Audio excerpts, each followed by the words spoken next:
Okay, I'd very much like to say a huge welcome to everybody. This is a very important event for us at the Knapp Foundation. John Marenbon is one of our academic advisors and one of our very treasured interlocutors. And when John came and suggested a series of discussions in conservative thought, we were very happy to give that a home. I watched this morning an interview between, let's just say, one of our former prime ministers and a very bright and able young interviewer. And it suggested to me once again the importance of an underpinning to philosophical thought, which is lacking across all the entire, as it were, political spectrum. One of the reasons why we were so keen to support John's initiative in this area is in order to lay out the possibilities of inquiring into political philosophy that moves out of the kind of activist strain that my own university tends to rejoice in, and I know many other university philosophy departments and departments of politics and international relations have kind of indulged themselves in over the last years, really to look at the question of conservative thought and political thought at the theoretical level.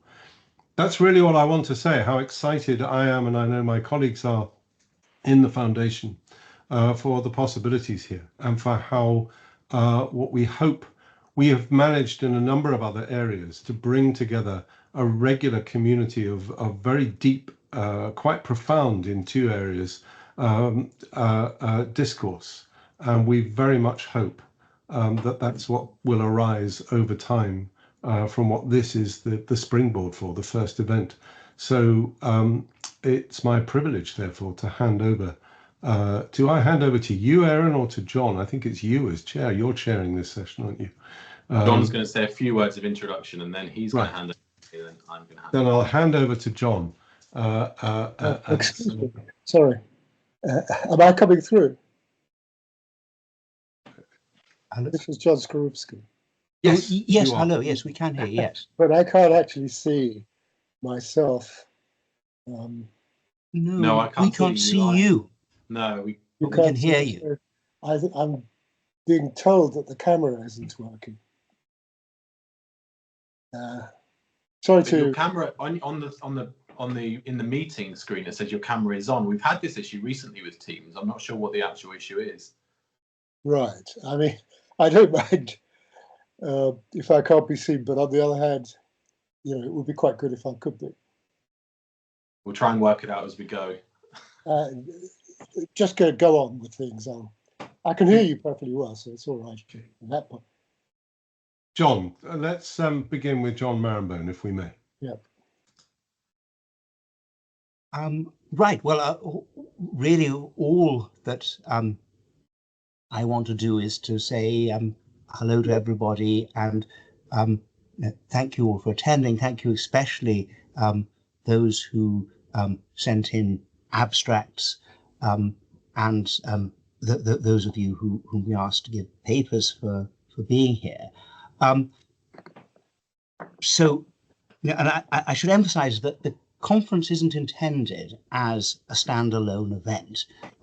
It's the prelude to a series of online seminars on conservative philosophy, which I'm running also under the aegis of the Knapp Foundation, to which I'm deeply grateful, and both to Laurence for all he's doing, and also for the enormous amount of efficient practical organization being done by Aaron, who will be taking over in a few moments to chair this session. But anyway, under their very sort of able aegis, there will be a set of seminars going through the next academic year, 2025 to 26. And because we got so many excellent abstracts in from the call for papers, I hope that lots of those are going to feature in these seminars along with other things. And although what I'll be doing in my paper, which follows soon, is to outline a sort of agenda for my own thinking, I don't have an agenda for this meeting as a meeting or for the subsequent meetings. It's really all that I want to do is to learn from them and learn from you. So let me hand back again to Aaron, to chair, and I see that we're at 11:59. So in a few seconds at least, I think we can begin with a good conscience. Well, yeah, we're off to a good start. Well, as John hands over to me, it's my pleasure and privilege to hand straight back over to John, who is, of course, the first speaker today. Professor Marenbon is a Senior Research Fellow of Trinity College, Cambridge, and a Fellow of the British Academy. His primary research interests lie in the field of philosophy in the long Middle Ages, originally concentrated especially on the earlier medieval Latin world, but more recently ranging more widely across the spectrum of medieval philosophy. He is presently working on language and truth in early medieval philosophy, some topics in medieval metaphysics, as well as philosophy in later medieval Europe outside the universities, philosophy as a way of life, methodology for the history of philosophy, and the social cultural history of logic. Furthermore, John has written throughout his career short policy studies for think tanks on matters at the interface between conservative philosophy and political policy, including, most recently, EDI Destroys British Universities, How to Restore Academic Freedoms and Values for Politeia in 2024.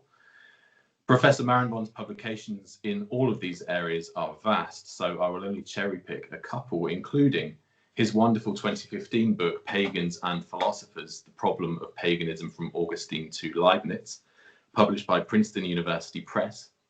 And of course, he was the editor of the Oxford Handbook of Medieval Philosophy, published in 2012. Today, to open this symposium, John's paper is titled Conservative Philosophy and Freedom. John. Well, thank you very much, Aaron, both for your introduction as well as all the work you've been doing, which I referred before. And I started, in fact, the paper with a little sketch of my academic progress, how I got here, which your very full introductory remarks has rendered a little unnecessary. I mean, I just wanted to, having said just before we began that what I wanted to do was to learn, I then thought, but you might think that at my age, that claim rings a bit hollow. But once I gave my background, I thought that would seem more reasonable, because I'm not somebody who's has a history of doing work in academic philosophy on conservatism or on political philosophy at all.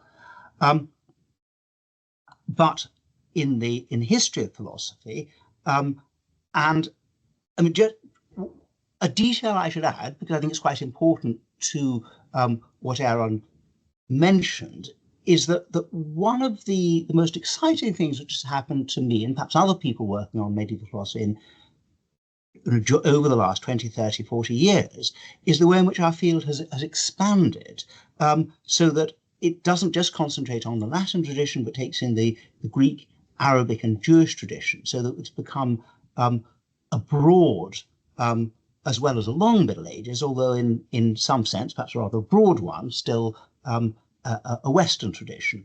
And as a result, I have a perspective on philosophy very different from that of many colleagues with a more traditional background, I think especially those who do work on political philosophy. And as Aaron also pointed out, I've been, for a long time, I've been writing papers for think tanks and so on, some looking at more particular questions of policy, some looking more generally at philosophical questions. And these, my orientation has always been sort of conservative with a small c. But having started to think that it's not satisfactory just to continue at this, if you like, sub-academic level, and I looked to see how the subjects I was exploring are treated by academic philosophers. I found in my own university, Cambridge, Department of Philosophy, where political philosophy is a popular field that conservative philosophy has never discussed. Despite the splendid response to our call for papers, this absence is not just a local peculiarity. Liberalism, including leftist varieties which are often distinguished from it, such as Marxism, so dominates academic political philosophy that its underlying theses are often taken for granted. And so it's to try to generate an interest in conservative political philosophy, which seems at the moment to be lacking in academic departments, that I suggested today's conference and the seminars that will follow. And this situation is also the reason for my choice of today's subject, which is freedom. Freedom is the defining idea of liberalism. It should not, I argue, be a main theme in conservative ways of thinking about society and how to rule it. But anyone setting out to be a conservative political philosopher must confront it, not just in order to set out the claims of their approach against the dominant liberalism, but also because, in fact, freedom figures so prominently in the discourse, philosophical and non-philosophical, of many who consider themselves conservatives. Liberal ways of thinking, indeed, are so dominant, especially in the intellectual penumbra around the universities, as well as the universities themselves, that for many aspiring conservatives, the obvious procedure seems to be just to take liberal views and adapt them. But, as I'll explain at the end of my talk, even those writers most self-consciously conservative and deeply immersed in what they take to be the conservative tradition, tend also to make an unnecessary compromise with liberalism. So I'm now going to share my screen, and I hope that's all right, and you will see conservative philosophy and freedom, and I think yeah, that's right. Oh, it hasn't shared yet. Oh, not at all. Not at all. Ah, now I wonder what's happened.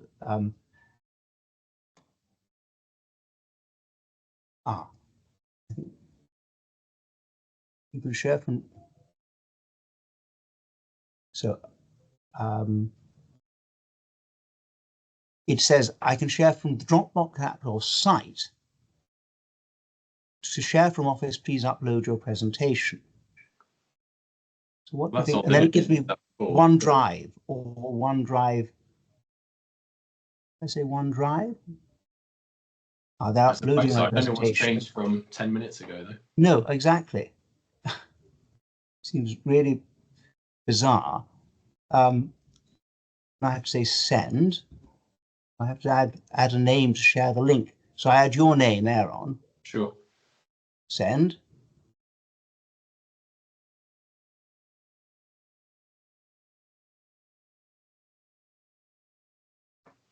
So now you've been invited to view this.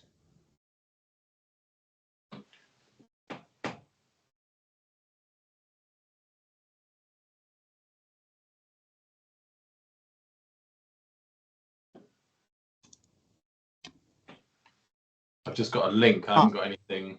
Just let's see, if I say present in Teams. Yeah, try that. Try that. Present in Teams.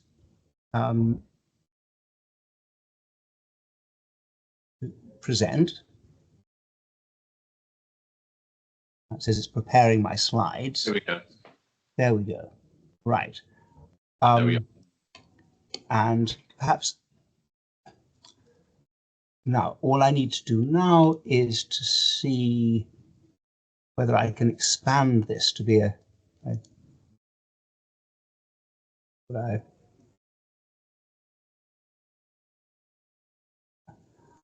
right. Well, if that's clear for everybody, I'll leave it like that, although you see lots of extra slides. At least on my screen, it's full screen now. Oh, is it full screen? Oh, great. All right. Sorry. Sorry. Right. So I'm sorry for this technical Anyway, you have a rather unprepossessing first slide, but that's just to say that in the first part of my talk, it's going to be about conservative philosophy in general, and secondly, about freedom in conservative philosophy.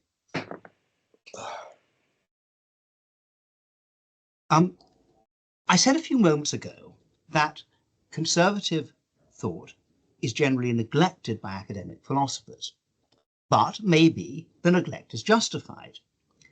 Here are two objections to the very project of conservative philosophy. The pragmatism objection points out that conservatism, as a way of thought and life, exhibits an unreflective pragmatism. It's by nature not merely non-theoretical but anti-theoretical.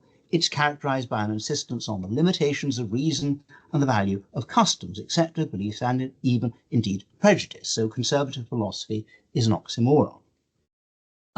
The neutrality objection is based on the idea that philosophers shouldn't begin from some given ideological position. Their task is to weigh up positions and the arguments for them dispassionately. The idea of conservative political philosophy conflicts with this demand. By contrast, political philosophers who see themselves as, for instance, liberals, can say that they have come to their views because they found that they were supported by the best arguments. Marxists can say they read Marx and were convinced by what he said. These two objections are connected. It's precisely because conservatism doesn't derive from a theory or an argument, its pragmatic nature, that if someone sets out to do conservative philosophy, they seem to be in an awkward position of basing themselves not on what they have good reason, but what they want to believe. And although I thought when I first put these arguments that they were quite easy to deal with, sort of straw man arguments, actually I think they're really quite serious, and they can only be answered by making something of a concession. To see why, consider the sort of non-concessionary response one might like to make. To the pragmatism objection, we would say, yes, as with many views, followers of conservatism, including most of exponents in the world of politics, are motivated by temperament, prejudice, background, or perhaps just ambition or greed. But that doesn't stop there being conservative philosophers who can provide rational justification for their positions. To the neutrality objection, we point out that it is at best a useful counterfactual thought experiment to think of a philosopher, any philosopher, starting out from an entirely blank slate, guided by reason alone. In reality, philosophers adopt their initial positions as a result of many different influences, most important usually the views of their teachers. But they then have to consider and justify them rationally, and as they do so, they might indeed change their views and give up what they can't sustain against criticism. But I want to say conservative philosophers cannot fully rely on either of these responses because there aren't the sort of broad arguments from first principles for conservatism that there are for liberalism both in general and for its particular species. In particular, liberalisms can rely for their foundations on Kantian arguments about rational individuals and their autonomy under the rule of the moral law as members of a kingdom of ends, and on 2.5 centuries of elaboration and naturalization of these arguments. Conservatives have nothing like that. They can indeed provide individual arguments for their various views based on certain assumptions and perhaps arguments, and perhaps they can give arguments for some of these assumptions which make further assumptions. But this sort of justification will always be piecemeal and apparently inadequate. And so they will not be able to defeat the burden of the pragmatism objection, since even the philosophers among the conservatives turn out to be ultimately unphilosophical, nor that of the neutrality objection, because although other thinkers too may have started out party-free, the conservatives, unlike them, cannot provide any fully coherent retrospective justification. No wonder that so many so-called conservative philosophers simply steal their opponents' clothes, making alterations and adding accessories. And although that's a path I want to avoid, I recognise that it is one way of taking seriously the argumentative problem that the whole project of conservative philosophy faces. But my path is to make a different sort of concession. It's part of the landscape of philosophy that there are philosophies of various disciplines and pursuits. For instance, the philosophy of science, the philosophy of history, the philosophy of art. They can be further divided up, as, for example, part of the philosophy of science is the philosophy of quantum physics. Part of the philosophy of art is the philosophy of romanticism, a philosophy which is especially concerned with works of art produced in accord with a romantic ethos, both during the period in the 19th century when this ethos flourished especially, and at other times. Conservative philosophy, I suggest, stands in a similar relation to conservatism as a way of thinking, feeling, and acting. It should indeed be more accurately described as the philosophy of conservatism. Philosophers who dedicate themselves to the philosophy of quantum physics or romanticism will probably be convinced of the importance of these areas and impressed by the power of quantum theory or sympathetic to romantic ideals and characteristics, but they needn't be. And in any case, they will pursue their philosophical work in these areas with detachment.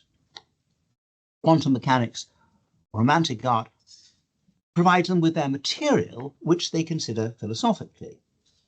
And the same goes for philosophers of conservatism. And so we can answer the pragmatism objection. The philosophy of conservatism, understood as that, doesn't claim at all that the conservative way of thinking, feeling, and acting is a philosophical position, but it uses it as the raw material for philosophical reflection. And with regard to the neutrality objection, conservative philosophers may, in fact, have an allegiance to the ways of thinking they study, but they need not. They simply judge them as worthy of philosophical investigation. But we might ask, doesn't this concession concede too much? It seems to grant that, whereas liberal or Marxist political philosophy is first-order philosophy, based on reasoning from self-evident or widely accepted premises, conservative philosophy is a second-order activity, as its more accurate name, philosophy of conservatism, makes clear.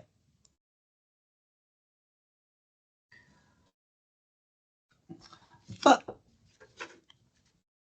perhaps this contrast between first and second order is exaggerated. The philosophy of conservatism is not a matter of packaging philosophically the views held by some group, but of exploring their conceptual foundations and interconnections. It consists, therefore, of trying to understand themes important to conservatives, which are almost always neglected by political philosophers in favour of the two topics that usually dominate their discussions, freedom and equality. So these themes that they might look at include, for example, virtues in relation to particular practices and institutions, and sub-political social groups such as localities, institutions, families, tradition, culture, nationhood and history, hierarchy, nobility, fashion, and the list could go on. Work on these themes is not second order, and if conservative philosophers can produce a coherent understanding of a certain way of life and thinking, maybe they should not be too quickly dismissed in favour of grand liberal theory. Indeed, there are reasons to argue that, in general, the working out of a political philosophy should be separated from wider philosophical questions in metaphysics and ethics. A higher degree of epistemic humility is required in proposing arrangements for whole societies than in speculating about matters indifferent to human actions or regarding the well-being of people individually. Perhaps to prefer a piecemeal approach to political philosophy, starting from existing and arrangements and accepted values, if you like, Aristotle's method in this area by contrast with Plato's, perhaps that is in itself a sign of conservatism. But then there's no reason why conservatives should accept their opponents' terms and concede that they are poorer for lack of an underlying metaphysical and ethical theory. Nonetheless, conservatives are to blame if they don't engage with the liberals' theoretical claims. And for this reason, they cannot fully isolate their philosophy from other areas of the subject. And this becomes clear when we turn to look at freedom. We think about freedom on various levels. Here are three of them. First, the metaphysical level, at which we ask whether we can really choose between alternative possibilities, and if we cannot, do we therefore lack the freedom needed to be subject to moral judgment? Second, there is a moral level.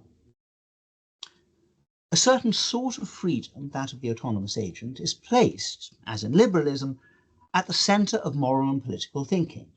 Liberals believe that human work is based on the ability shared by all people to act freely as autonomous rational agents, and the state exists to enable them to do so. And third level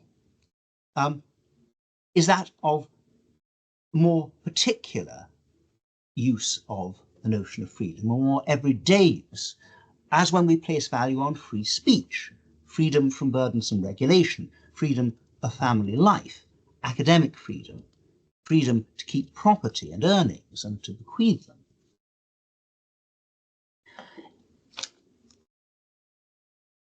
It's freedom seen on this final third, everyday level, that might seem at first sight to be the most difficult for me to exclude from conservative philosophy. Conservatives care deeply about these everyday freedoms, and their discussions, philosophical and non-philosophical, are full of references to them. In each case, however, these freedoms are better conceptualized, not negatively as freedoms from constraints, but positively in terms of the virtues intrinsic to the activities concerned. So, like, analysed fundamentally as not being freedoms at all, though, of course, we're free to use the language of freedom in talking about them. Now, working out this analysis in detail is a big project, an important part of what I'd like to present as the philosophy of conservatism. So just time to consider very rapidly the examples I gave a moment ago.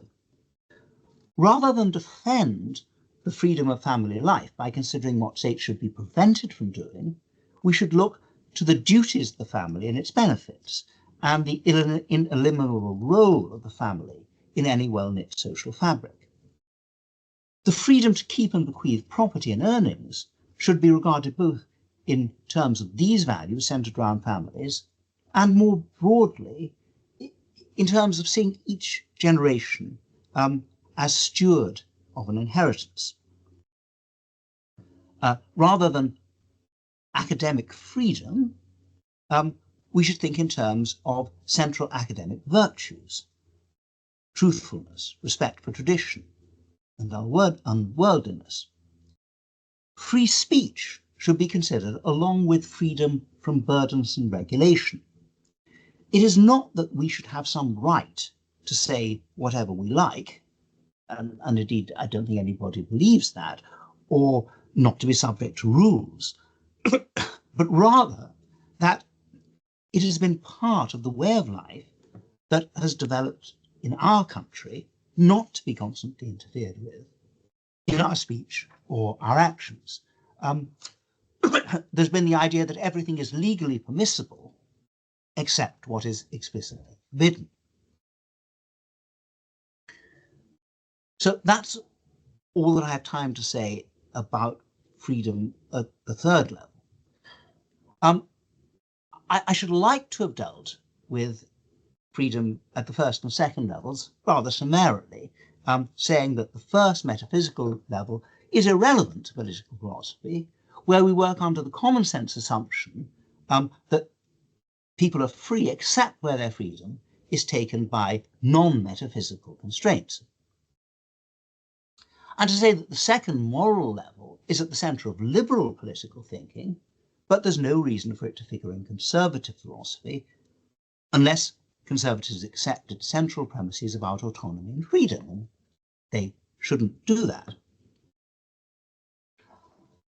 However, to do this would amount simply to dismissing the liberal case, since liberals both rely on the idea of freedom at a moral level and defend their conception of it by looking at the first metaphysical level.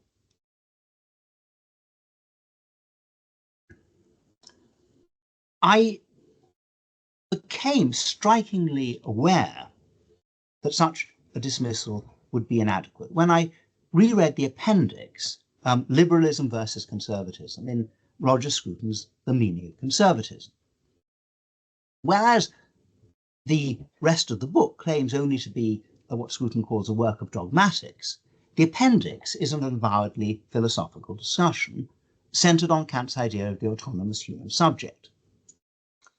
Scruton's verdict, in the end, is not much different from the one I would give, which indeed I think is the one that many people from a background outside that of the tradition of modern philosophy that Kant did so much to initiate would give. That is to say that there's no good reason at all for a person, for a whole human being, as opposed to a transcendental subject, to follow the commands of duty. Scruton's criticism takes, however, a complex and nuanced form in which he distinguishes between a first person and a third person view. The third person view is that of conservatism, and the first person view, that which generalized, is the foundation of Kant's categorical imperative and of liberal political philosophy. Scruton thinks that Kant's first-person argument fails because insofar as we see ourselves as transcendental subjects, we separate ourselves from our existence as real people in the world. But he comments that his reasoning does not entail the total rejection of liberalism. Indeed, he says, we cannot reject liberalism entirely without also abandoning the first-person perspective, something, he goes on to say, that it is neither possible nor desirable to do. Well, why, I ask?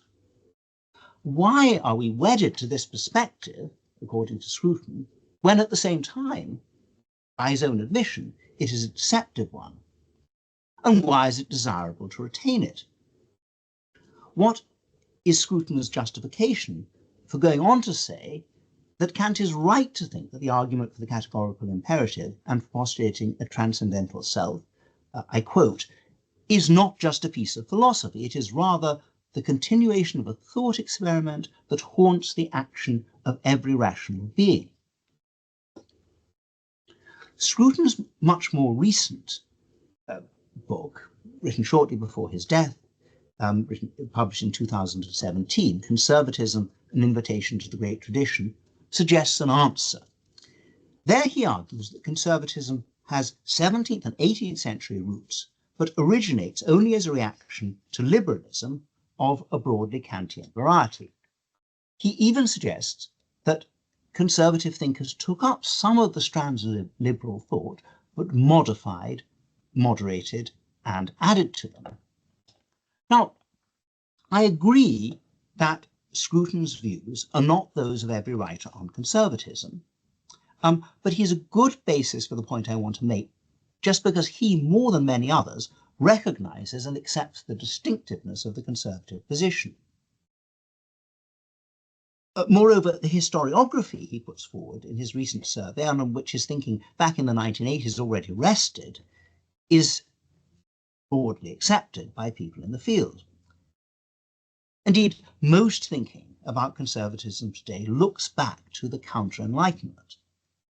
The problem is that the 18th and 19th century thinkers who have been set up as the guiding ancestors of conservative thought shared with the liberals against whom they reacted many wider philosophical presuppositions, especially about the nature of mind and its relation to freedom.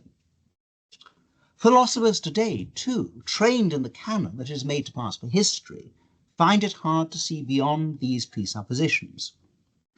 But it was this very wider framework of presuppositions that made Kant's position seem compelling at the time and continues to make it seem compelling to 20th and 21st century thinkers. Conservatism is much older and broader than this historiography suggests. And it is best understood in its own right and not as a reaction to a way of thinking about humans enabled by a wider philosophical framework that there is no reason to accept. And so the cosy and irenic philosophy of conservatism, limited in the way that I argue political philosophy should be, needs to be preceded by a less comfortable and more contentious re-examination of such broad philosophical topics as freedom at the metaphysical level and its relation to humans and human minds. A re-examination illuminated by a more adequate history than the current one, by a real history of philosophy. Thank you very much. And I shall stop sharing. Thank you very much, John. So we now have two respondents for John's paper. The first is Thomas Pink, who is Emeritus Professor of Philosophy at King's College, London, and works primarily in the areas of ethics, philosophy of mind and action, free will, the metaphysics of power and causation, political and legal philosophy, and on the history of all of these areas, especially from the 16th to the 18th centuries.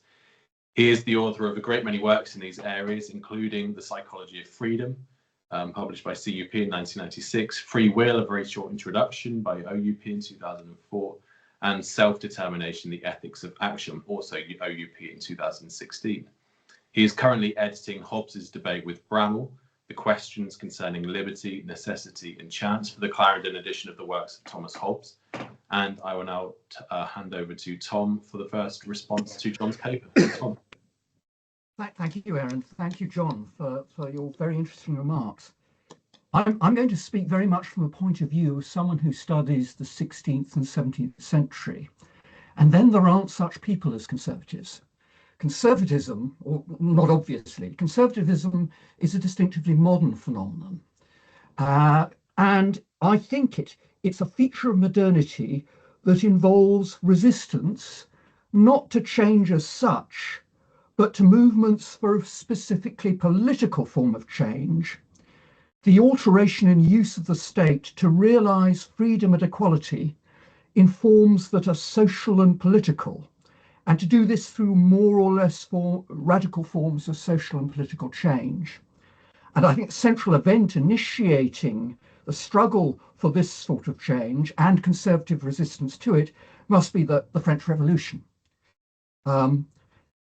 There are various forms of progressivism. They can be violent, as in France or Russia, more peacefully reformist, as in various 19th century liberalisms. They might be authoritarian or consensual in their methods, but in all their forms, they give rise to one form or other of conservative resistance, which can be intellectually expressed. This progressivist commitment to a political and social realization of freedom and equality through change characteristically invoked, as I think John would agree, some form of reason as justifying the change. So there's a sort of rationalism behind a lot of this progressivism. And it's also importantly secularizing. Because I take it that freedom and equality had in some form, before this revolutionary or reformist period, already been values of importance to political life in the European West. but they previously, political and freedom and equality, previously been understood to an importantly far greater degree in religious terms. The pre-revolutionary state was importantly committed to one form or other of Christianity. In France, obviously Catholicism. And that meant that the liberation, I mean, this language of liberation is something that unites modern progressivism with actually the ancien regime, the form of liberation in some form or other that the pre-revolutionary state served involved not social and political change on this earth, but the liberation of heaven, salvation, a process of ethical liberation oriented towards the attainment of the goal not of this life. Okay, the state supports the true religion, and the true religion is ultimately about that. Okay, so conservatism has to take a view about what, if anything, in this pre-revolutionary system it's going to hold on to, what in progressivism it's going to resist, and what it's not going to resist. So that's going to mean that conservative resistance to progressivism, to the social and political realization through radical change of freedom and equality, it's going to take a variety of forms. And I suppose my sort of pushback slightly to John in this area is I think we've got to realize just how many different forms conservatism since the 18th century has taken. Okay, so the progressivist commitment to reason could be shared by the conservative, and also a broadly secularizing conception of reason as well. What the conservative would do is still resist the supposed support of a modern conception of reason for radical social and political change. You might move towards a conservative regime that resists the legacy of the French Revolution in terms of radical social and political change, but sharing a rather technocratic conception of reason. One thinks of 19th century German conservatism after thinkers such as Kant and Hegel, the sort of monarchical technocracy of the Second Reich in the reign of Wilhelm II. I remember Christopher Clark's wonderful description of Wilhelm II's Germany as military aristocratic medievalism with a first-rate industrial sector and a first-rate and very advanced university sector and really good hotels. So that's conservatism as technocracy, but resisting change. Then you might have conservatism resisting progressivism by adopting some form or other of reason skepticism. So now you resist the progressivist on the field of reason by denying or resisting the force of reason.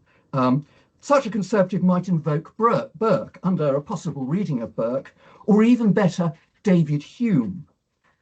Much of morality and much of political morality would be understood by this conservative as determined by local custom, the stability of which is taken to be a very important requirement of human well-being. Reason has to be accessed through custom, or perhaps reason does not really exist at all. And of course, if Hume is the hero, this conservatism too will tend to be secularizing. The state is unlikely to be serving to liberate us at all, whether religiously or politically or socially. And if religion continues to matter, it will be just one part of local custom or tradition, as a form of local colour, the sort of religiosity that comes out through the work of Roger Scruton, rather than through the uncomfortable and disturbing belief of a Savonarola. And Savonarola brings us to yet another form of conservatism, one that was an important feature of the Catholic world of the 19th and 20th centuries, and increasingly is to be found again in the intellectual Catholicism of the 21st century, particularly in the United States. This conservative is radical in their resistance to the progressivism of the French Revolution, but most of all, they're hostile to that revolution's orientation of our understanding of freedom and equality to a fundamentally social and political understanding of them. This form of conservatism fundamentally still sees liberation as central to the functioning of the state, but they want this liberation to be understood again in terms of salvation. So what they want is to restore the religious Catholic state, or have that as an important ideal. And this conservatism, of course, is neither skeptical of reason nor philosophically modern in its understanding of it. The reason that Catholic integralism invokes is that of the Christian understanding of natural law. And then can I just briefly say something about John's, what he called, I think at one stage in a written text, at any rate, a separatism in the conservative view of the state. We want to detach our theory of the state from wider philosophy of a general kind. And that might involve also detaching conservatism from a systematic theory of an invocation of freedom. And I think that may not be possible. At any rate, it's very controversial. I think any theory of the state has got to take into account its practical character. I agree with John on that. But a central feature of the practical character of the state is its involvement of legal authority which works through legal directives, the imposition of legal obligations, to move citizens to comply. And this moving of citizens to comply involves the production of change in human action, the exercise of a kind of power or force, by which I mean simply a capacity to produce or prevent outcomes. By what kind of power or force do legal directives produce this outcome of a lot of citizens conforming to them? That's a deeply important question which involves the metaphysics of power. Now, I think a lot of modern political theorists probably don't think of themselves as metaphysicians of power, but really they are, and very often they work by assuming something like Thomas Hobbes's theory of power, because Thomas Hobbes initiates a very important attack on the classical theory of natural law by assuming that all power in nature is just what I'm going to call ordinary causation. It's motions in matter producing or preventing further motions in matter, bricks hitting and shattering windows. And that means that the power by which legal directives imposed by human legal authority move us to comply is going to be ordinary causation. And on the basis of that, he introduced a highly innovative view of what the state is about and how it works, which is essentially as a coordination system, one that coordinates our behaviour at the point of the voluntary to enable us to attain commonly shared desires for security, good transport, and things like that. Hume develops an even clearer view of this theory of legal authority as a coordination system in his discussion of political obligation as an artificial virtue. And it's immensely influential in modern political theory. It's in Herbert Hart, it's in Joseph Raz, it's in John Finnis. It's much of modern jurisprudence. But this, of course, was not the theory of legal authority that the classical natural theorists like Bellarmine and Suarez, who were Hobbes's target, maintained. They thought that there were powers or forces specific to rational nature, and the function of legal authority was to facilitate our response to these forces or powers specific to rational nature. What they had in mind was there was such a thing as a force of reason that we were naturally receptive to as intellectual beings, that moved us through our contemplation of objects of our thought to form beliefs and to form motivations that were rationally justified. And the function of legal authority was to educate us by facilitating our response to this force of reason, and in particular, to facilitate our response to it at the level of our non-voluntary psychological attitudes, non-voluntary states like belief, that we can't form a will just to coordinate our beliefs with other people. You can't do that. You form beliefs in response to how the truth appears to you, and the state's job is to act as witness to the truth and better enable your response to the truth. And what it may even do is actually use legal direction to direct belief, which leads on to interesting issues like heresy laws and the like, to which Hobbes was violently opposed. And what it was regulating law and what it was putting obligations on was not voluntariness, the performance of actions on the basis of and as effect through ordinary causation of a will to perform them, but the exercise of freedom as a power to determine for ourselves whether or not we responded to truth by forming a belief directed at it or not. And that they took as a very, very different path, involving a very different form of power of contingent causation that had to be distinguished from ordinary causation. And here we have a model of the state as a public teacher using coercion to teach us that they traced back to one thinker that John referred to, Aristotle, and to Book 10 of Aristotle's Nicomachean Ethics. So we've got a very fundamental disagreement about the function and nature of legal authority, which was, of course, in the case of the classical natural lawyers, tightly linked to their religious conception of the functioning of the state, which was to take us to a religious form of liberation, but which might be detached from that. You could look at the state as a coercive teacher, but one that was to educate us into a shared set of beliefs involving a shared understanding of ethical goodness, but an ethical goodness of this world, but still involving a response to a force of reason in the form of a shared ethical belief. I can imagine even a liberal, perhaps, if they put a certain content to the shared ethical belief, adopting this view of the state as coercive teacher. And clearly, a conservative who wasn't reason skeptic could as well. The one person who can't do it is the naturalist about power, I think, because then I think they're going to move towards a Hobbesian understanding of the state as a coordinative mechanism.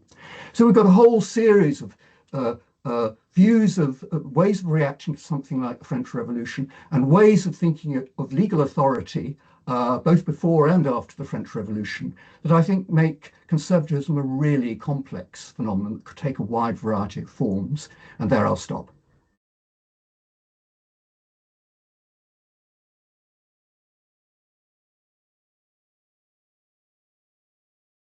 John, did you want to respond?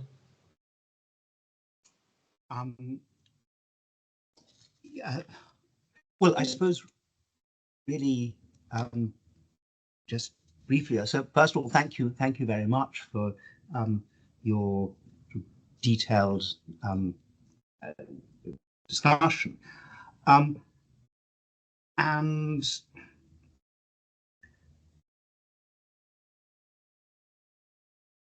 mean, but I think part of what you were saying, or especially at the beginning, was very much championing the view of what conservative philosophy is, which is precisely what I wanted to challenge. So if we could call it the Scruton view, though I think other people are even more likely to give it. So seeing it, especially in terms of a reaction to liberal thought. And I think rightly on the basis of what I said, took me up for suggesting that there might just be one sort of conservatism, or people have seen just one sort of conservatism. I certainly didn't mean to say that. What I did mean to do, and I still want to do, is to ask why we should limit our understanding of conservatism in that way.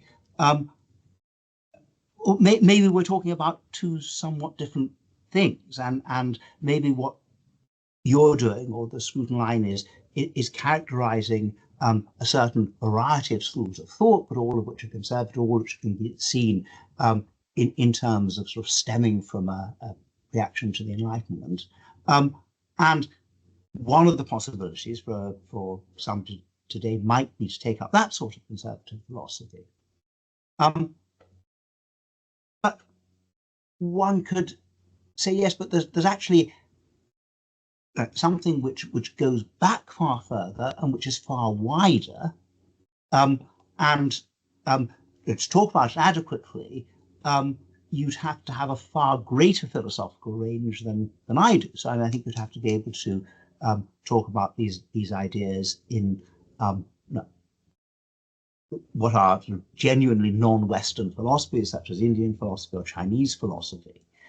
And I mean, I've often had an idea, but I haven't done the reading. I don't have the knowledge to bear it out. But one of the great conservative philosophers might be Confucius.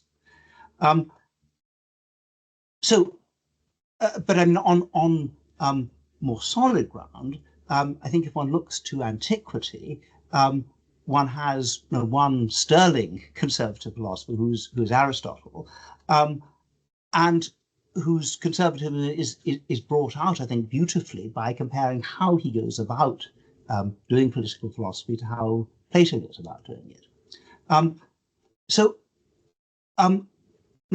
One thing I want to do, which is,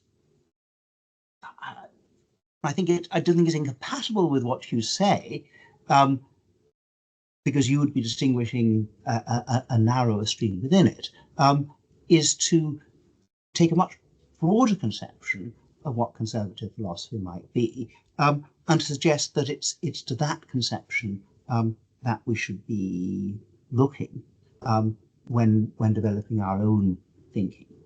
And then you, I think, completely rightly took up my point about this sort of, I think, separatism, whatever, which I had in my abstract, because annoyingly, I think I thought again about what I said in my abstract. And I like the idea, in principle, of being able to restrict the range of what political philosophers do, so that you can develop a political philosophy which is not dependent on your wider metaphysical ethical views. And perhaps I do that because I think that if we consider conservatism in its non-political sense, or whether you're a conservative philosopher or not, some sort of conservative philosophers want philosophy to leave things rather as they are. Perhaps one understands it a bit better. Non-conservative philosophers think philosophy can change things. I think I'm a very non-conservative philosopher and wider philosophy, and I want to say that nonetheless you can be quite a conservative, or you can be a conservative philosophy and political philosophy, and that there are good reasons for that. But I accept entirely what you say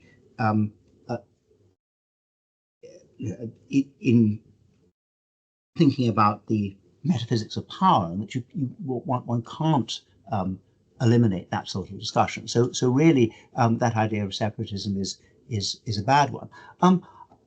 But I think I might venture to suggest that, in a way, in some of the things you were saying, you were doing a bit what I wanted to, and you were going behind the framework of assumptions in philosophy more generally that came to be established sort of by the 18th century, and using that freedom to suggest paths of thinking about political philosophy which are otherwise unavailable. So that in a sense, I think I agree with you more than I agree with myself, as in the abstract version. And thank you very much for your comments. Thank you very much, John. Yes, please do. Yeah, I mean, I think that we are agreed on the importance of history here.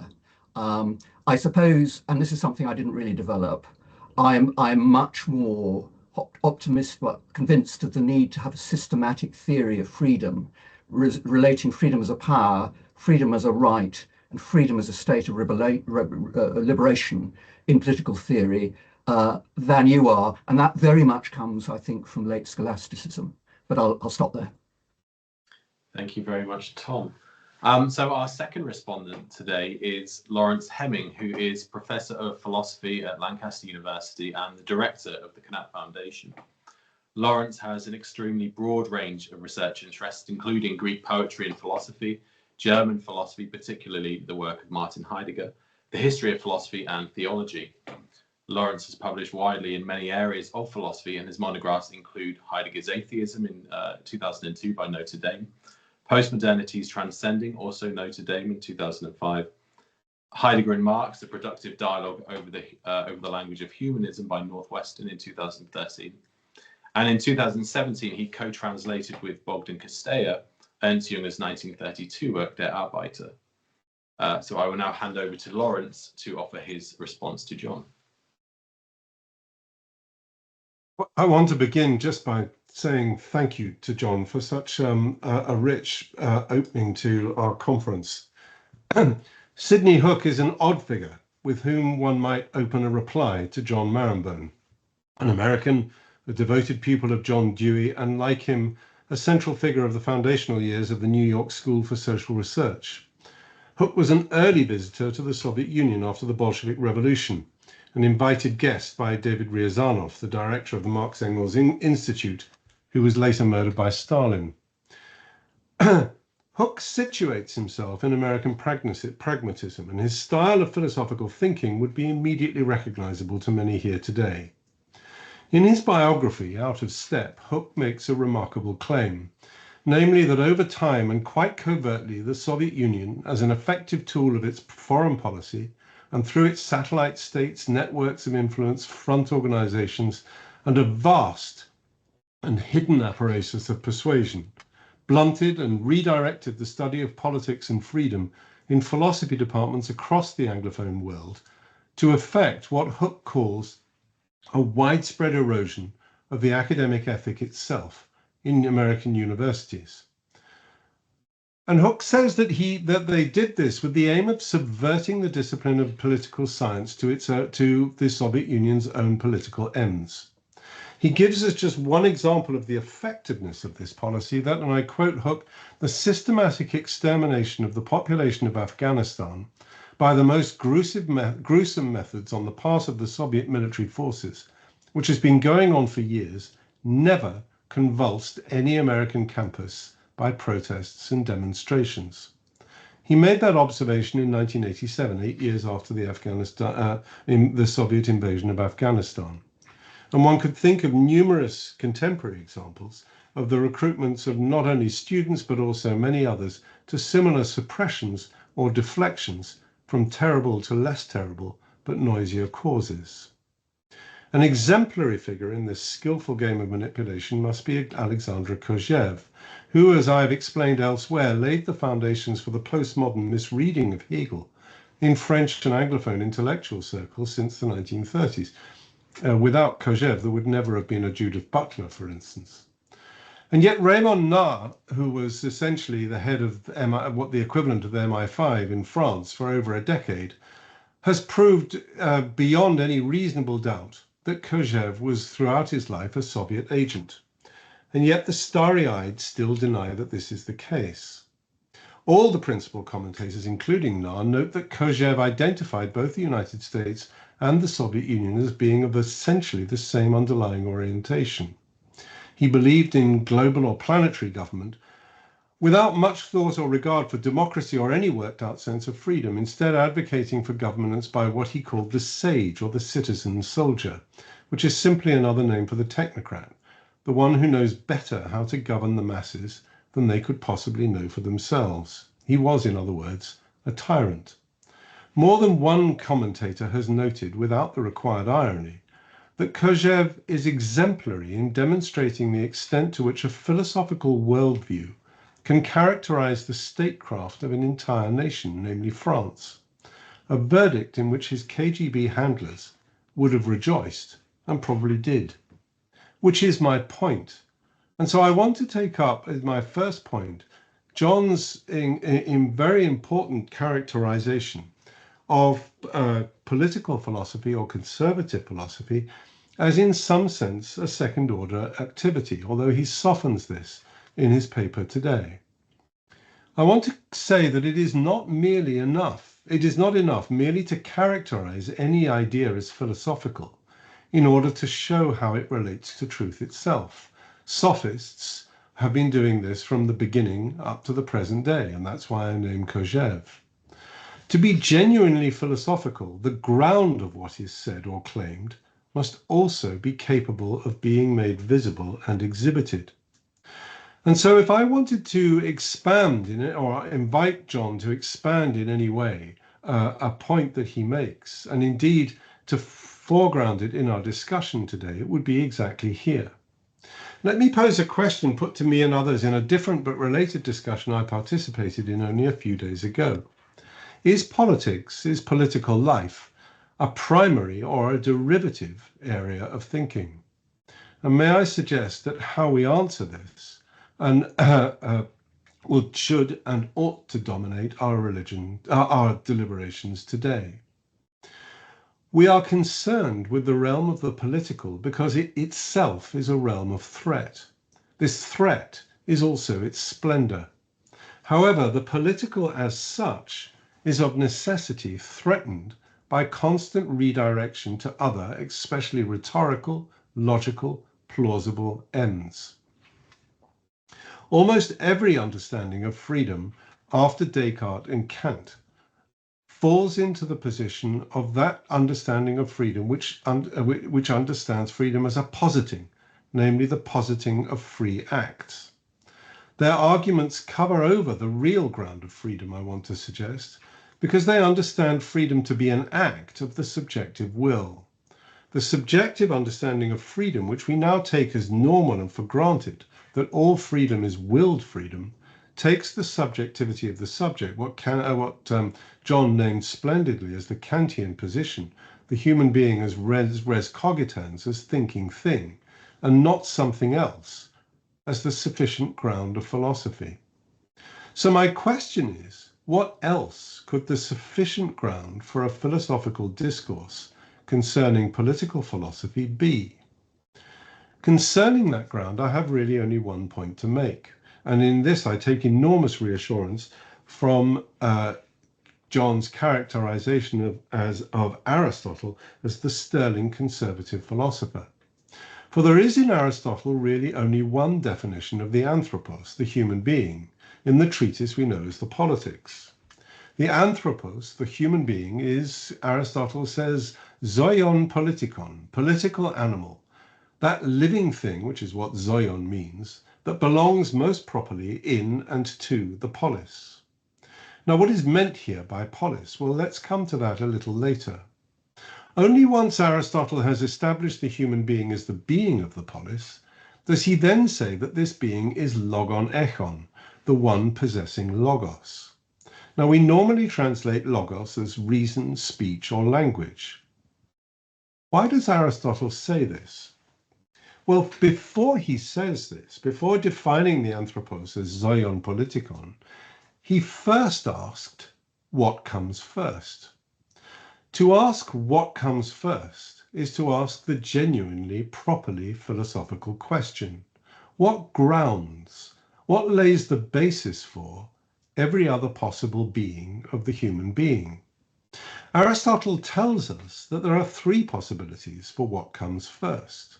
He names the hekastos, the each one of us respectively as individual, a candidate certainly for what Kant will call the transcendental subject. And then he names the oikia, by which he means more than just the household, in fact something more like the tribe or the clan or the wider familial structure, or even the village. And then he names the polis. Now, Aristotle was no Kantian and he was no Cartesian. First, in the order of what establishes the human being, he says, is the polis. And he says this because, and I quote, the whole is by necessity prior to the part.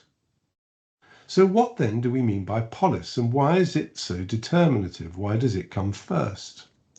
The word polis can variously mean state, city, nation, or even land, and none of this tells us really what we need to know. The polis is above all a place, a locale. But in Aristotle, places are not mere points on a map. They have an ontological determination. This is what is described at length in both books 2 and book 4 of the Physics. Everything in its place can be seen for what it essentially is when it's in its proper place. Now, the word polis is derived from an old verb, pelein, which means in Homer to be or to exist. The polis is therefore the place of existence of the human being, the proper place where he and she exists. So we ask in what way? We think of places as static, as unmoving, but now we see something more fundamental is at work. The verb pelein is etymologically connected to the verb kuklein, from which we get the word cycle.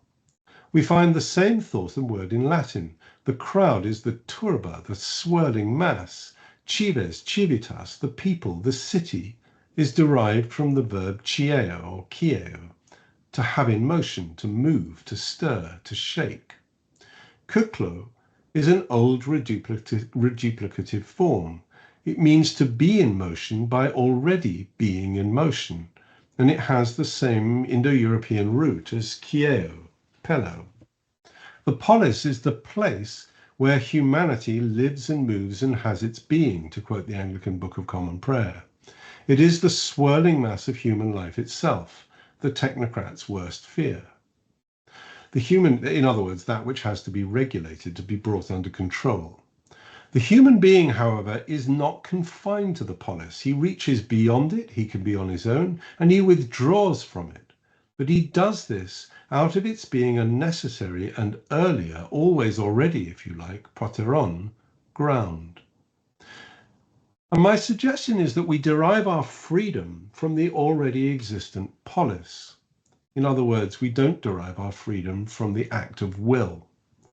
To become a freeman of a city means no longer to be bound by prior, even presumed indenture, but to be free both within the city, to pay no tariffs, to be able to negotiate one's taxes, as in some Swiss cantons it's possible to do even today, and to be free from the city's bounds, to have freedom of movement, freedom outside the curfew, freedom from torture under legal examination. Freedom is not posited historically, it is taken off from the prior existence of the polis, and yet it is the polis's highest possibility. And here I was going to make a point about history, but I think we can drop that because I think Tom has covered that ground extremely well. So this brings, therefore, me to my final point. Inasmuch as the human being exists most properly in the polis, we haven't yet said how. We could say it is an observation, but even this would not be true. Aristotle accepts we can live alone or in households, clans, villages, or we can live within the polis. All these are observable. Why is the polis the first, holos, the prior whole, from which all the others are derived? Aristotle says that inasmuch as the human being, the anthropos, is zoion politikon, a political living being, he is logon echon. We ordinarily translate this as the one having speech. Anglophone philosophy has, especially in the last century, depended heavily on logic. The logic of logos is said to be binding. If this tradition of philosophy has worried about Aristotle at all, it has tended to favor him most here in his logical definitions. If we win arguments by means of logic, we prove how philosophical we are. In other words, logic, the logos here, could look like a ground. Now, the German philologists and philosophers of the period before 1933, however, debated what logos actually means, and the debate was not fanciful. At the heart of it lay a concern about how to translate logos, not only in Plato and Aristotle, but in that most primordial of thinkers, Heraclitus. If you translate logos merely as language, speech, or reason in the fragments of Heraclitus, they will make no sense. The Anglophone commentators on Heraclitus continue to insist on translating logos as speech, language, or reason, and to this day, I might suggest, they struggle to make sense of them. The debate up to 1933 carried on actually into the 40s, but the English philosophers lost touch with it at that point because of the war. The debate concentrated on the original meaning of lego as to gather, to collect, or unify. If you look in Liddell and Scott, the standard Greek dictionary, for instance, it's the first definition that's given: to lay before, or to gather, to collect, or to unify. Heraclitus' logos indicates the most primordial unity of thinking itself. This root meaning is obvious from many Indo-European uses. Ligare, from which we get ligament; legion, lesen, to harvest or gather in German; collect, collectio. The examples are simply too numerous to name.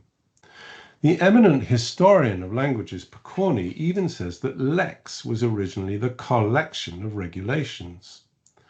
Language is not only what we speak, but more primordially arises as the basis through which we exhibit our already being bound together in political common. Language is always the language of a polity, a people. This is a most conservative of thoughts. So I want to suggest in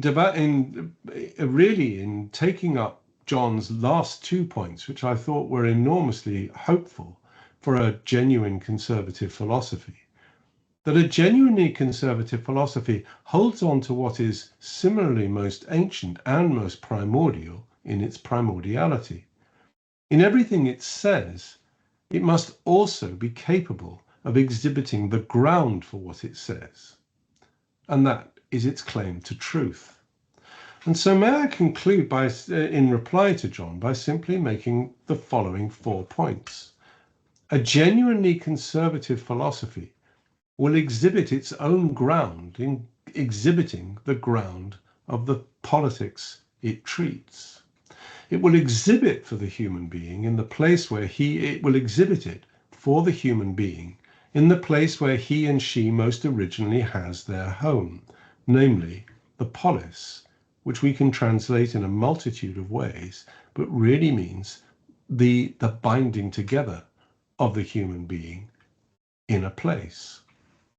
Third, it will exhibit this through what grounds the human being in the polis, namely language, or rather what I have called logos, that original unifying which shows up how the polis is. And it will do this not because language is logical, although it can and should be, but because it is first and more primordially what gathers and unifies the multitude of humanity into and as the polis. Logos gathers and unifies the anthropos in and as the polis. And that is, if you like, a demonstration of Aristotle as the most sterling conservative philosopher. Thank you. Thank you very much, Laurence. John. Well, I don't want to reply at length to this very eloquent discussion, which despite the reference to me, I think has very much stands as a theory, as a contribution in its own right. But although, of course, I'm delighted to that my putting forward of Aristotle has been taken up. And I just want to make 2 points. One, the second one about Aristotle, and the first one on your questioning, Laurence, what I said about philosophy as a second order activity, political philosophy, conservative political philosophy, a second order, which I think I saw in the gap between doing my abstract and presenting a paper could be rather misleading. And what I wanted to get over was the lack, I think, in conservatism, but I think it's a necessary lack, it's a good lack of a grand overall theory, which is what you have in liberalism, which dominates political philosophy, academic political philosophy now. And so I think the way you might, one might then start to take the way in which conservatives non-philosophically talk and their ways of life as one's material, as one's raw material. But it doesn't mean that by doing that, one is abandoning questions of truth at all. It's just a matter of where you take your raw material, where you start your inquiries, and whether you go about searching for truth by looking for sort of one big concept like freedom, which somehow is going to tell you everything, or whether you start off with lots of sort of different bits of evidence, different sorts of human activities, and you think about them, which I think was very much the method of Aristotle. And to go on to Aristotle, I mean, yes, what you say about the primacy he gave to the polis is of course very important and something very much taken up in a whole strand of medieval political thinking. But I always think of Aristotle as a bit split in two, or facing two ways, because on the one hand, he thinks of the whole as being more important than the part, and when he's even talking about human beings sort of more individually from the point of view of ethical life, he thinks of this very much as the sort of life you might live, and he assumes as a well-off Athenian. Therefore, in a polis and being fully part of a polis, and that's where you can most develop your virtues. But then he has another way of looking at things, where he says, but no, really, what our highest part is our intellect, and the best life is the life according to intellect, the life of the philosopher, and that requires it may require some connections with other social life, but the least possible.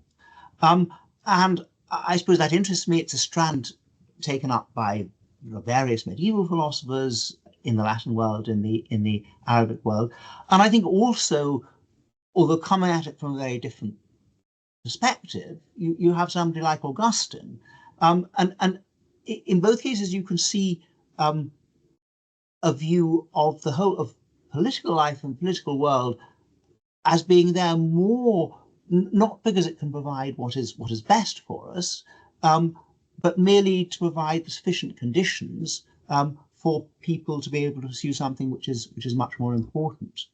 And if I wouldn't like to leave out that possibility for political philosophy. So something which is which isn't promising all that much, because it realizes that although in a way, yes, political life, and as you say, the logos, language, but more than language, is fundamental, and you can't start without that. That still might not be where one wishes to finish. But let me stop my remarks there, because I don't want to encroach into the rather quite short time that's left for more general discussion. Laurence, if you just want to spend